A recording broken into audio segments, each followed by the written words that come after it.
आज की वीडियो में मैं आपको Oppo A96 जिसका CPH2333 का FRP बाईपास करके दिखाने वाला हूं।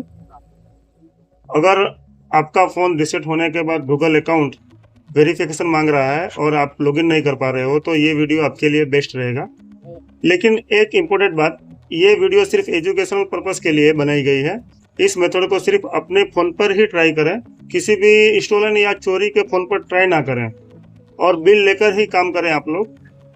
आज की वीडियो में मैं आपको Oppo A96 में FRP प्रॉब्लम को सिंपल और इजी तरीके से स्टेप बाय स्टेप सोल्व करके दिखाने वाला हूं, जिससे आपको पूरा प्रोसेस समझ में आ जाएगा। अगर आपको लेटेस्ट FRP ट्रिक और मोबाइल अपडेट पसंद है तो ये चैनल आपके लिए बेस्ट रहेगा। और मैं आगे भी डेली नए नए FRP अपडेट, मोबाइल ट्रिक्स और लेटेस्ट सोल्यूशन लेकर आता रहूँगा। इसीलिए अगर आपको ऐसे ही लेटेस्ट अपडेट रोज चाहिए तो चैनल को सब्सक्राइब कर लेना और बेल आइकन को प्रेस कर देना, ताकि जब भी मैं नई वीडियो डालूं तो आपके पास पहले ही नोटिफिकेशन मिल जाए। और अपने दोस्तों के साथ शेयर करें आप लोग और सब्सक्राइब करें।